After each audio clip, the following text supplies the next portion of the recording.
Good afternoon, everybody. I don't have anything off the top. So Daphne, you want to kick us off?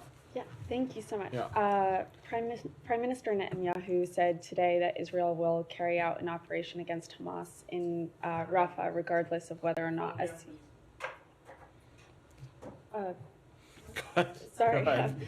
regardless of whether or not a ceasefire and hostage release deal is reached. Is it still the case that the U.S. hasn't seen a credible plan for entering Rafah, and what will you do if they go ahead as Netanyahu is warning? That is correct. We continues to be the case that we have not seen a credible plan that would address the varying areas of concerns that you've heard me talk about a number of times from up here and others.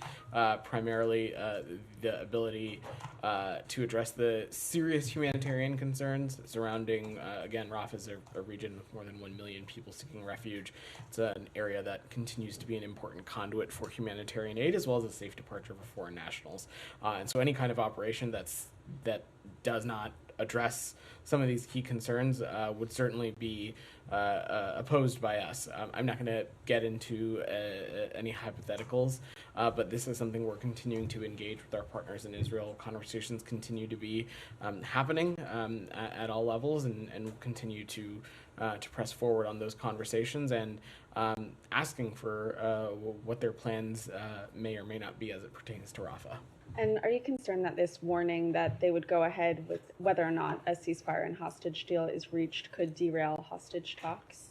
I'm not going to speculate on that. What I can say, Daphne, is that we remain committed to reaching a deal for the immediate, for an immediate ceasefire that it secures the release of hostages and allows for additional steps to be taken in terms of surging humanitarian aid, and something that we hope will help bolster the protection of civilians as well.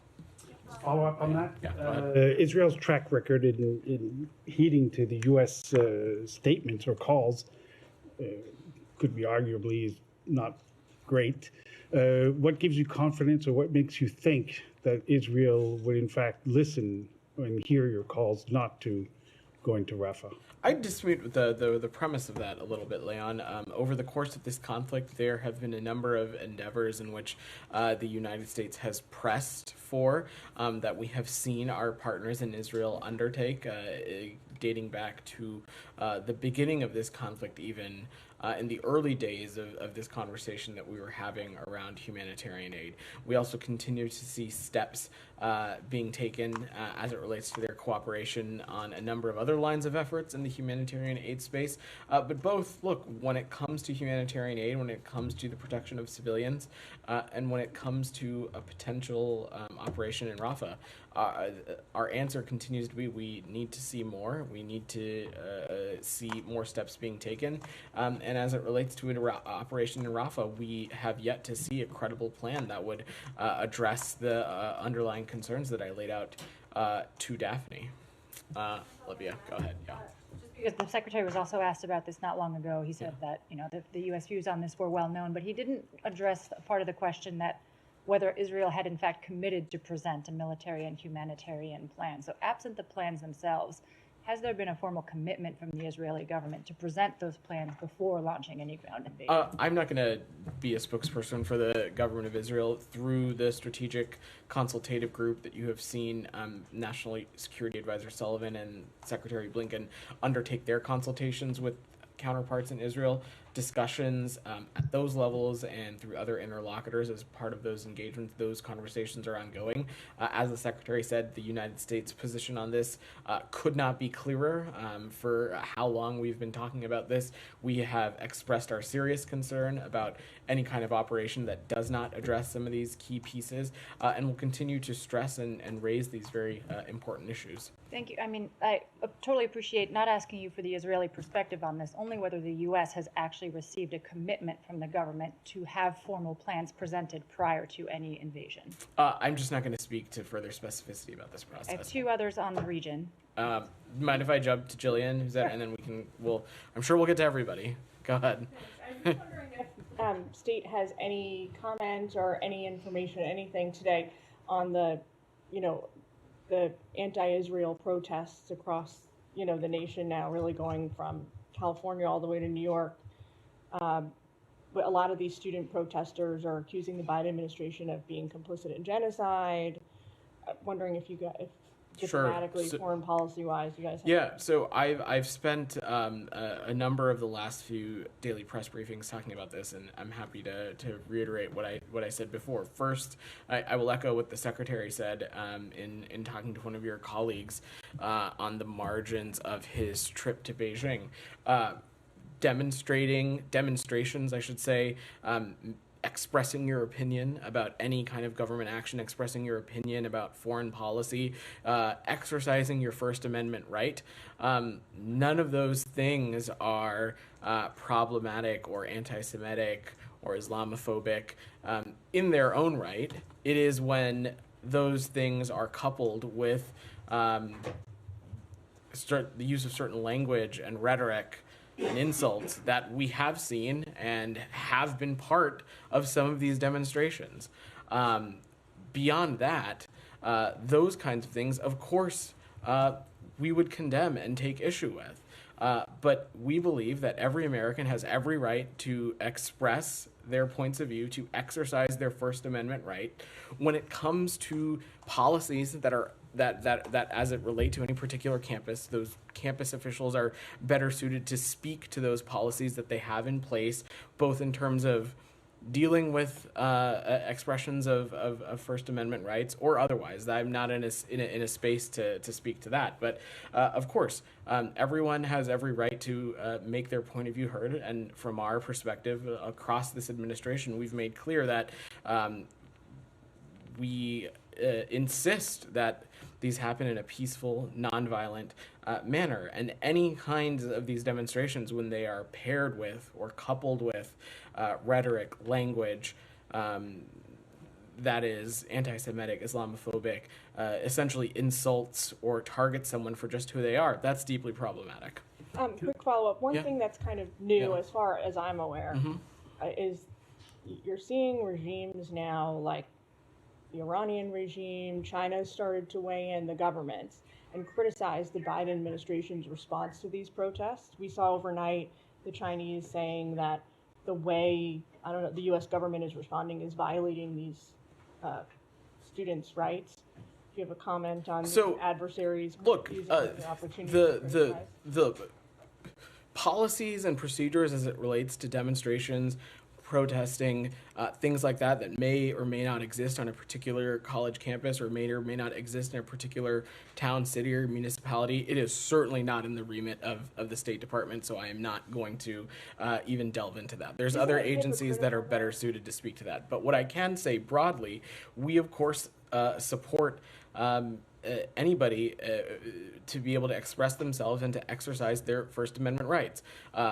They should not and cannot become violent, not peaceful. And in those particular circumstances, we believe it is the right of the appropriate law enforcement and enforcement and security officials to take appropriate actions consistent with the policies of that jurisdiction. Again, we are delving far away from foreign policy and into law enforcement, which is not the remit of, no, of because this. what of I'm this- asking of really this is department. it not from a foreign policy, foreign relations, diplomacy perspective, isn't it, I mean, hypocritical of the Chinese and the Iranians, some of the worst human rights violators in the world, to be criticizing the Biden administration's policy response I to don't think America? anybody in this administration is interested in taking a human rights lesson from the Iranian regime or the People's Republic of China, for that matter. And both of those regimes crackdowns on self-expression, on free and fair press, on basic human rights is clear. Sorry, go ahead. Just a quick follow-up. Hold on, a couple of things. hold on. The image that it's giving of the United States with protesters being arrested, not necessarily the one you would want to have. Leon, there are laws in this country. Again, we are delving away from the topics that are discussed in this department, but if laws are being broken on certain college campuses, in certain municipalities, in certain towns, in certain cities, in certain counties, it is well within the right for the officials of those jurisdictions to enforce whatever laws that are so appropriate as it relates to that region. Beyond that, we fully support anybody's ability to exercise their First Amendment right and make their opinions as it relates to any action or policy the government may or may not be taking and making their points of view heard. Okay. Yeah. Thank you. I just have a couple follow-ups and then I have a couple of questions of my own. Now, in response to Jill, you said there are certain things that are being said in these protests that you have issue with. Could you share some of those with us? I'm not going to repeat them from up But here, you made an but assertion that you are obviously in command of. What are these statements? How do you know? Said, there have been a number of these demonstrations in which the imagery, in which the language that has been written on some of the poster material has either been akin to what I would believe to be anti-Semitism, but we've also seen expressions, rhetoric, signage that is akin to Islamophobia and the targeting of Arab American and Palestinian Americans as well. Of course, any kind of language or rhetoric in that space is concerning, troubling, and unacceptable. But again, we fully support people's ability to peacefully make their express their First Amendment rights. Now, on the statement by the Israeli Prime Minister on Rafah, he's saying very plainly that whether there is a deal or there is no deal, I'm going to storm Rafah. And you don't have a position on this? I mean, he's not waiting for a deal. I think our position on Rafah, I really don't appreciate you side twisting my words or the words of the secretary or other officials up here. We've made our point of view. The Prime Minister of Israel I understand your question. And in response to your question and Daphne's question and the number of times that we have been asked about a potential military operation into Rafah from up here, we have been unambiguous about the concerns that we have when it comes to the more than 1 million people seeking refuge in that region, when it comes to this region in particular in Gaza being an important conduit for the delivery of humanitarian aid, it being a region in which foreign nationals, at least at the beginning of this conflict, are able to use consistently for safe departure. So any kind of operation that does not address these concerns would be a non-starter for us. And you've heard me say this, you've heard the Secretary say this, you've heard Matt say this, you've heard Admiral Kirby, Karine, the President. We have been consistent on this. Yeah, so would it be appropriate for the United States of America to say whether there is a deal or not a deal, we find that the storming of Rafah is unacceptable? We have been pretty clear about that. Very clearly. We have been very clear that any kind of military operation into Rafah that does not address these concerns would be unacceptable to the United States. Right. Now, I have a question on the humanitarian situation. Officials at the United States Agency for International Development, USAID, leaked a document that says that the Israeli government intently, puts obstacles in the way of these humanitarian aid convoys or whatever getting through to Gaza. Are you aware of that report? So I'm just not going to comment on leaked documents, Said. Why won't you comment on this document? I'm not going to comment on leaked documents, on things that continue to exist under a deliberative process. I will just say that the Secretary and the leaders of this administration, they hear a diverse range of views from across this department, from across the interagency. When it comes to processes that are within the deliberative process, we take those points of view into consideration. But beyond that, I'm just not going to speak to purportedly leaked documents. Okay, would you agree that there is almost a common opinion among professionals and experts and so on that Israel is in fact, and the Prime Minister of Israel are in fact, take measures day after day to sort of make these humanitarian aids, including American I would disagree with your characterization, Julia. Thank you. I know the State Department and Secretary Blinken have made clear that the ICC doesn't have jurisdiction, in your view, over the Palestinian conflict. But I wanted to get your response to remarks from Netanyahu just today, especially in context of the conversation we just had about the campus protests. He said, branding Israel's leaders and soldiers as war criminals will pour jet fuel on the fires of anti-Semitism, those fires that are already raging on the campuses of America and across capitals around the world. Do you agree with that assessment that it's anti-Semitic for the ICC to pursue Netanyahu, and what do you make of him connecting this to the So, protests? Fundamentally, at the heart of this, Julia, we do not believe that the ICC has jurisdiction over this issue. And that's what the crux here. Beyond that, I'd let the Prime Minister and officials within the Israeli government clarify or offer any commentary on his comments. But the crux of this for the United States is that we do not believe that the ICC has jurisdiction on this. That being said, we work closely with the ICC in a number of key areas. We think that they do important work as it relates to Ukraine, Darfur, Sudan. But again, on this particular instance, they just do not have jurisdiction. And then, if I may, another on Saudi Arabia. Yeah. There have been reports that Saudi Arabia has decided to normalize relations with Israel, but is waiting to determine when they do that based on the U.S. election and the results of the election. What do you make of Saudi Arabia potentially weighing this presidential election so much when the urgency is now? So I'd defer to officials in the Saudi government to speak to their position. I'm not a spokesperson for them. What I can say from the United States is that we also have been unambiguous about how we feel that a more integrated Middle East region is better for not just the interests of the United States, but it is better for peace and stability in the Middle East region. It is also something that we believe other officials across the Middle East region and Arab world view this as well. We are continuing to work this. We think that Israel's further integration in the Middle East region can unlock additional benefits. It can offer greater security, which is in the interest of the United States. It's in the interest of the people of Israel, and it's also in the interest of other partners as well. But of course, we also are continuing to stress and underline the importance of doing everything we can to reaching a deal for an immediate ceasefire, one that releases the hostages, one that allows a surge of humanitarian aid into the region as well. Go ahead, Nadia. I don't know if somebody asked you about this or not, but I want to ask you about the Amnesty International report. Go ahead. Okay. So basically, Amnesty just published its report. I don't know if you've seen it in details, but they say there is a reasonable evidence that Israel has committed war crimes, gross violation of human rights, and violation of international humanitarian law.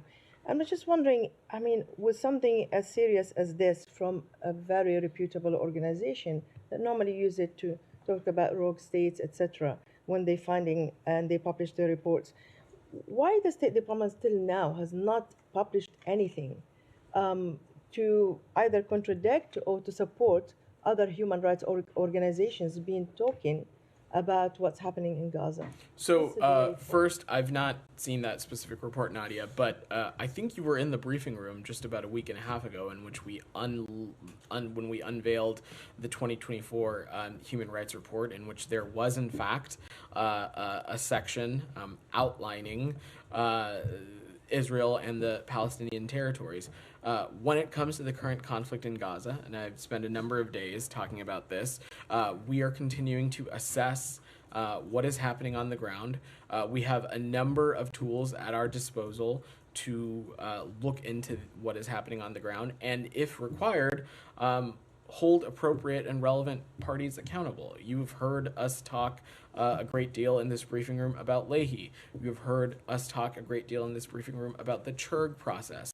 We continue to have those options as well as other avenues under the Foreign Assistance Act to look into these things. And as in any conflict zone, Nadia, this work is ongoing, and we are feeding into that process in close coordination with not just our embassies and consulates, but also civil society, independent media reporting of such things, and of course, NGOs as well. Can you just assure us that actually you treat Israel the same way as you treat any other country that found in violation of international law? Because what we hear from you is all the statements and some actions, like we see with the settlers. But many believe that when the Prime Minister of Israel pick up the phone, call the White House, the finding is changed and delayed and pushed, just like we heard about even the Secretary. We were together in Italy when he assured us that we're going to hear about this report about the Leahy report and the violation of using U.S. weapons, but we haven't heard about it. So I just wanted an assurance from you that actually Well, you're taking these things I serious. spent about 50% of the daily press briefing yesterday talking about it, so I would take issue with how you laid that out. There are absolutely, we hold Israel to the same standard that we hold any country with, and that is with in Gaza, outside of Gaza, anywhere. International law, international humanitarian law needs to be followed and it needs to be abided by. And when we find violations or when we find issues that are concerning, not only do we raise them with the Israeli government, we will take appropriate actions consistent with the systems and tools that we have in the United States to take appropriate actions. I spent a great deal of yesterday talking about the Leahy process, in which we found 5 violations of gross violations of human rights. So when we see issues, we will not hesitate to take appropriate action. There is no different standard or different set of rules when it comes to any country on which we have a relationship. Okay, just one final clarification. The secretary said that the offer they give to Hamas is generous. Who decide what is generosity? Is it the United States and Israel? What does it? Is it Arab partners in the Saudi summit that they decided is generous? I mean, I guess my question: how do you define what is generous? So Nadia, over How the is course different? of this conflict, we have seen Hamas move the goalpost, renege on agreements that they have made as relates to part of this deal. And so the secretary was simply underlining the fact that we are in this position in which Hamas has a generous offer on the table, and it's imperative for them to move and to act on it as swiftly as possible. Olivia, go ahead. Yeah. Just one point of clarification on Leahy, which I know you amply addressed yesterday, but you mentioned yesterday that the process was open-ended, right? It was subject to the MOU that exists between the Israeli government and the United States. This new information that Israel has provided with regard to the 5th unit, can it continuously supply new information with regard to that unit until the U.S. sort of adjudicates in a particular direction, or is this a finite set of information on whose basis the U.S. will decide whether to take punitive I would say the information is definitive, and it is more that consistent with the memorandum of understanding that we have. We are bound by that to consult and engage with officials in Israel on the process, on steps that they may or may not be taking, and we are assessing all of those things to ensure that they are in standard with what is laid out in the Leahy law. And if not, as I said yesterday, there will of course be a resistance of a restriction on applicable U.S. assistance. And then a separate question on aid. Yeah. The secretary from Jordan earlier mentioned the opening of new crossings into northern Gaza. I was hoping you could just update us on the overall metrics on the volume of aid that's going in and how that compares to what the U.S. believes is necessary. So, look, we are still very much in the same place that we were when David Satterfield came and talked to you all. We have seen some measurable steps in the right direction. Northern crossings, including Erez and Zakim, are preparing to reopen. We are seeing that routes from Jordan and Ashdod are showing progress, but not fully yet realized. And southern crossings, specifically Kerem Shalom and Rafah, have seen some fluctuating numbers of trucks, but trending in the right direction. This is all to say that we still need to see more. And some metrics that I can offer is that on April 25th, approximately 303 trucks entered Gaza, according to the UN, 282 trucks via Kerem Shalom, and 21 trucks via Rafah.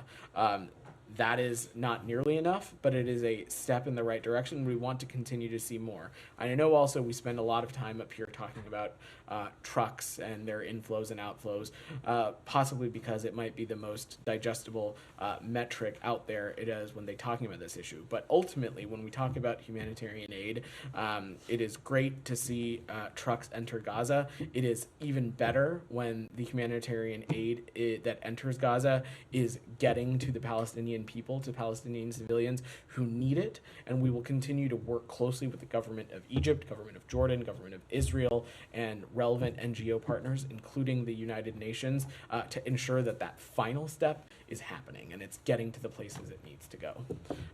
Go ahead. I've asked several times about the right to defend oneself for Palestinians, and out of this room we've heard that the U.S. does not exhibit any double standards. And today in the West Bank, the Israeli occupation forces chased, beat, and threw off a roof a 32-year-old man, Palestinian man, Hassan Mansia, near in the Hebron district. Also, the Israeli forces attacked at least 2 schools with tear gas, 2 inside and outside schools in the Hebron and Jenin districts, where students were and teachers, and some of them experienced some suffocation. Since October 7th, we've had 95 miners that have been killed in the West Bank. I asked before, do Palestinians have a right to defend themselves? I'm not talking about rogue individuals. I'm talking about as far as a legal authority to defend Palestinians. Does the State Department view that Palestinians have a right and duty to defend themselves? So, look, I have not seen those reports that you outlined. I'm happy to look into them, and I have no doubt our partners in the IDF may be able to share more. What I can say is that actions like these, if true, they are destabilizing. They contribute to a deteriorating security situation, and they are not in the interest of Israel's own security. And when we have seen actions like this, when we see actions from, we believe quite strongly that these kinds of activities take us away from a two-state solution, and they feed into further instability. Okay. But does the Palestinian Authority have the right to defend its citizens? Absolutely, it does. Absolutely, it does. Okay. Go ahead. Follow up on the campus protests. Question. The U.S. government, everybody from President Biden on down to here at the podium, has been quick to call out anti-Semitism at these protests, but there's also been an enormous number of examples of Islamophobia and racism from counter-protesters. Why doesn't the administration denounce that as well? And would you do that here? You can check the transcript. I did. Well, and let me ask you about Netanyahu's, the news on Netanyahu today, where he said that even if there's a hostage deal, they're still going to Rafah. You gotta be on time. You gotta come to the briefing on time. You get asked about that this morning? too. Come on, man. Okay. Go ahead. Thank you. Thank you. Today, photos of pair in Gaza were published. My question, will the Palestinian Authority, PA, be the one who will control this pair? Sorry. The port. Today, there is photos of this port published. I wonder if the PA, the Palestinian Authority, will control this port in Gaza? I do not believe that the Palestinian Authority has a role in the maritime corridor, but I am happy to defer you to my colleagues at the Defense Department and USAID to speak to this process in a little bit more specificity. Don't you think this port will build over the Palestinian territories, and should Palestinian people have the authority of this port? So broadly, when we were talking about the future of Gaza and the future of a two-state solution and ensuring that Gaza is no longer a launch pad for terrorism against the Israeli people, part of that for us, of course, includes a Gaza that is reunited under the Palestinian Authority. But as it relates to this maritime corridor, I do not believe that they have a specific role. But that being said, my colleagues at the Pentagon and USAID may be in a better place to speak to some of the more logistical components of this. Go ahead, in the back. Thank you, Vedant. I just wanted to ask about the Erez border crossing. Sure. It's obviously reopening in the north weeks after POTUS's call with Netanyahu.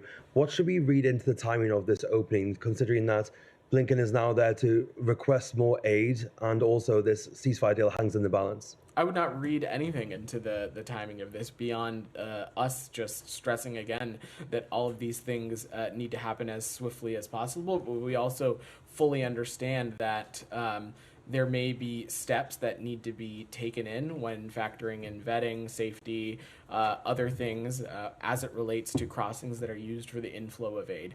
We are not naive to the fact that this is a process, but look, we have been clear that we need this to happen as swiftly as possible. And I just want to touch on some of the other questions as well. Yeah. Was it the US's aim to try to beat the clock on a Rafah invasion by getting this ceasefire deal in place beforehand? And if so, have Netanyahu's comments this morning altered that at all? It's not about beating any clock. If you go back and look at the history and trajectory of this conflict, there have been a number of instances in which we have been hoping, encouraging, working tirelessly for a deal that would release the hostages that we hope would be partnered with some kind of ceasefire. That has been our position for quite some time. And simultaneously, as it relates to Rafah, it has also been our position for quite some time that any kind of operation that does not address the sort of various components of humanitarian concern that we have would be unacceptable to us. Thank you. Yeah. Go ahead, in the back. Thank you Yeah. so much. Any comment on John Bass' trip to Doha and Islamabad? Was the meeting with Taliban official in his schedule? So, as you so noted, Acting Undersecretary for Political Affairs John Bass is on travel to Doha and Islamabad. In Doha, he'll meet with senior Qatari officials and other diplomatic missions to discuss support for Afghanistan and other shared security interests in the region. And in Islamabad, we expect him to meet with senior Pakistani officials and discuss a range of regional and bilateral issues as well. Go ahead next. Yeah. Thank you. Yeah. I know the State Department already talked about the Kurdistan region's local elections some time ago, as it's been scheduled for June 10th. So now there's a discussion that should be postponed for at least 3 months. So what's your comment? So we understand that President Barzani and various Iraqi authorities and other political parties are actively considering next steps.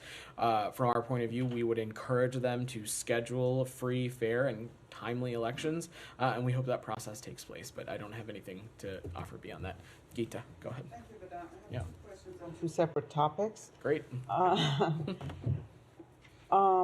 At the White House Correspondents' Dinner on Saturday, the president called on Putin to release RFE/RL journalist also Kurmasheva. I was wondering if the State Department is following up her case into saying whether she can be identified as wrongfully detained. So first, let me just say we have no higher priority than the safety and security of U.S. citizens overseas. And in the case of Alsu Kurmasheva, we remain deeply concerned about her detention in Russia. And to echo the president, we believe she should be released. And we condemn in the strongest possible terms the Kremlin's continued attempts to intimidate, repress, and punish journalists and other civil society actors. In terms of a wrongful detention designation, I'm just not going to get ahead of our process. There is a deliberative and fact-driven process underway. That process continues to be ongoing, and we constantly review circumstances surrounding detentions of U.S. nationals, so I don't have anything to offer there. How often? Can you tell us how often you may review cases? I am not going to speak to the specifics of this process. Okay, another one on Burkina Faso. Yeah. Voice of America and BBC have been banned there. I was wondering if the State Department is doing anything in that regard. So we are very alarmed that Burkina Faso's Superior Council of Communications has suspended multiple independent outlets, including Voice of America and BBC, for covering the Human Rights Watch report about some recent massacres. You've heard the Secretary say, including from this very podium, that far too many governments use repression to silence free expression, particularly against journalists and media organizations, for simply doing their jobs. Freedom of expression, particularly for media, is critical for accountable and transparent governance. Go ahead, Alex. Thank you, Go ahead, Alex. Thank you, You're interrupting your colleague, Jalil. This is my third time. You are not giving me a chance. I'm happy to come to you. I'm happy to come to you after. Alex, go ahead. Thanks so much for that. Can you please clear up, either validate or kill alive some of the reports claiming that the U.S. has eased some of the sanctions on Russian banks, including the central bank, to allow some energy-related operations? Why? I'm not sure what reports you're referring to, Alex.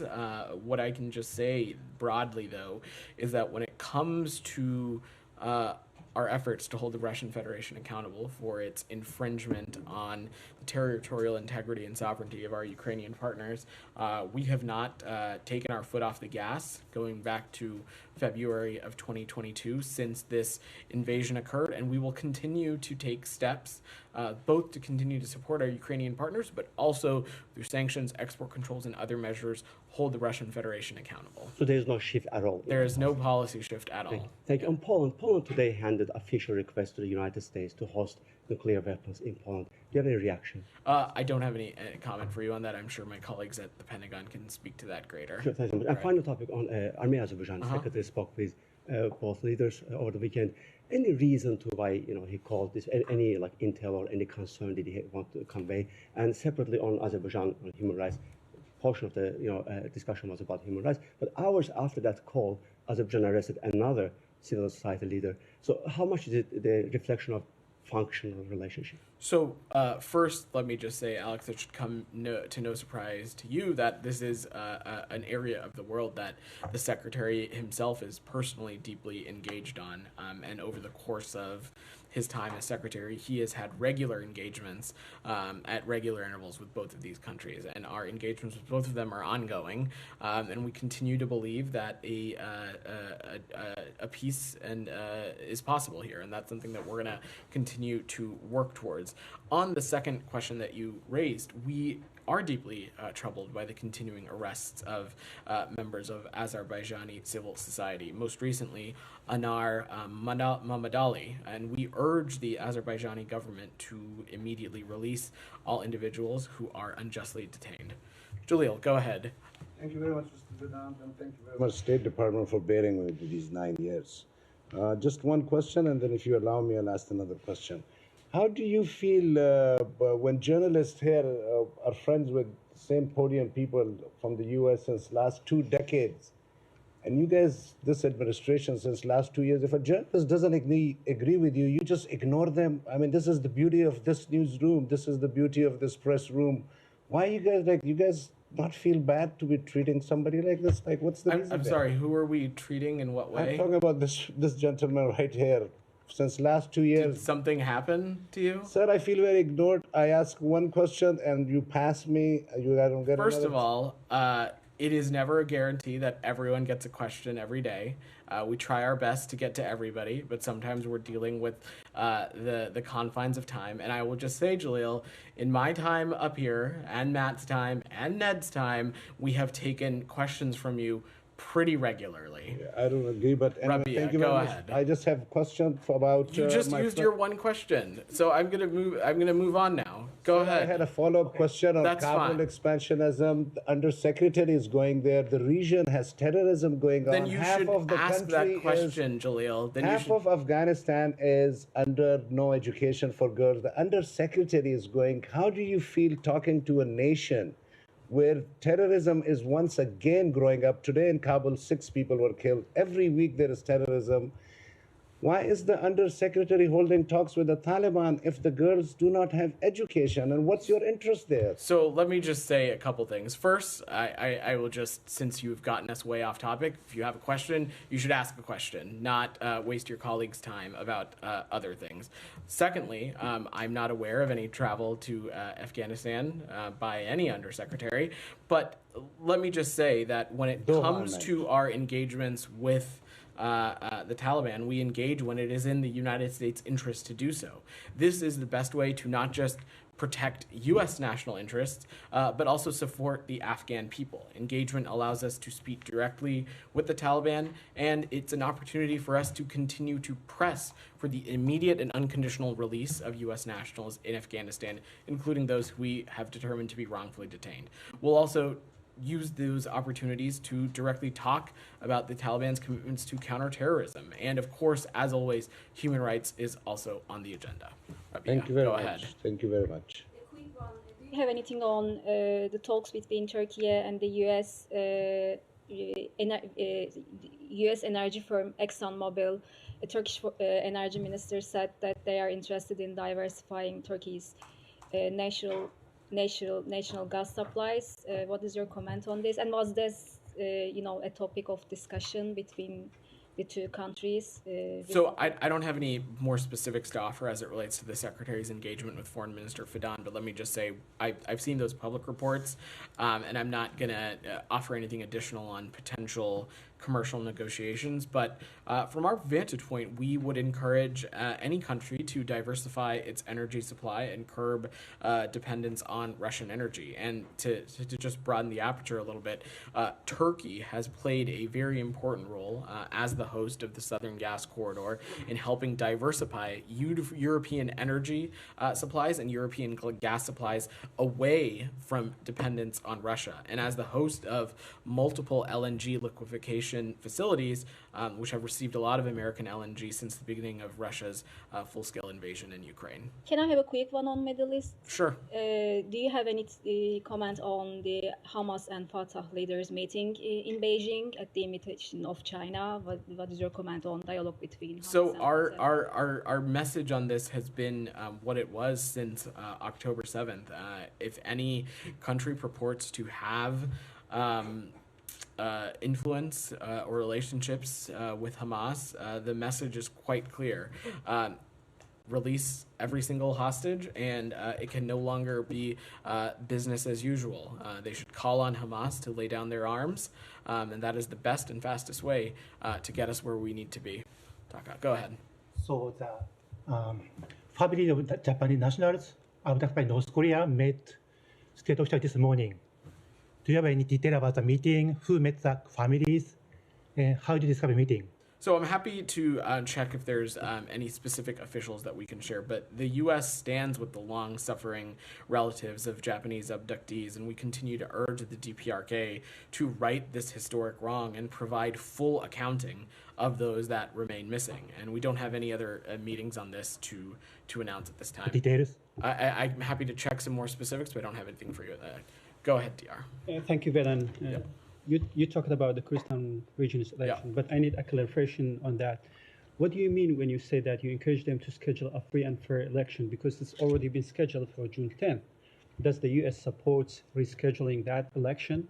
Our understanding is that President Barzani and various other authorities are actively considering next steps, and we will let that process play out before commenting. Do you support rescheduling this election? That's not for us to decide. What we would encourage is for these elections to be scheduled and for them to be free, fair, and credible. But beyond that, our understanding is that President Barzani and various other entities are actively discussing additional next steps. Go ahead.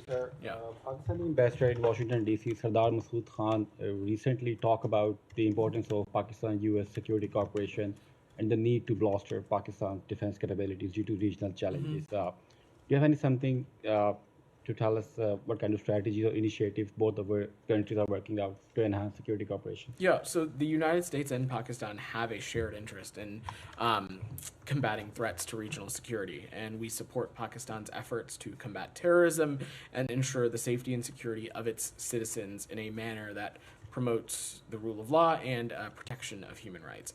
Our partnership with Pakistan on security issues includes, of course, a high-level counterterrorism dialogue, funding robust counterterrorism capacity, and building programs and supporting a series of U.S. and Pakistan military-to-military engagements. The Washington Post's latest article revealed that Indian Prime Minister Modi inner circle, including spy chief Samant Goyal and even the National Security Advisor, were aware of the assassination plot on a Sikh activist in New York. So how concerning is this for you? So we continue to expect accountability from the government of India based on the results of the Indian Inquiry Committee's work, and we are regularly working with them and inquiring for additional updates. We'll also continue to raise our concerns directly with the Indian government at senior levels, but beyond that, I'm not going to parse into this further, and we'll defer to the Department of Justice. Julia, go ahead. On Sudan, I want to follow up on the UN Ambassador Thomas Greenfield's comments, calling it the potential for a large-scale massacre. And she also said that the U.S. is appealing to countries, including the UAE, to stop support for the warring parties. Has any progress been made with the UAE and other countries, and what is the U.S. doing to try to prevent this catastrophe? So, to put it bluntly, as Ambassador Thomas Greenfield said yesterday, we certainly do not view this as conjecture, and we are seeing the possibility of history repeating itself in Darfur in the worst possible way. There are credible reports that the RSF and its allied militias have razed multiple villages west of El Fasher and are planning an imminent attack on El Fasher, putting 500,000 internally displaced persons at risk on top of the 2 million Sudanese who call El Fasher home. We also know, as the ambassador said, that both sides are receiving weapons and other support to fuel their efforts. And we've directly raised our concerns about reports of UAE support to the RSF with our Emirati partners. And we have made clear that the provision of arms to either side only deepens and prolongs the conflict. Go ahead, Daphne, and then we're going to wrap. Thank you. That's not what I said. I said I would get to as many people as I said I'd get to as many as I can.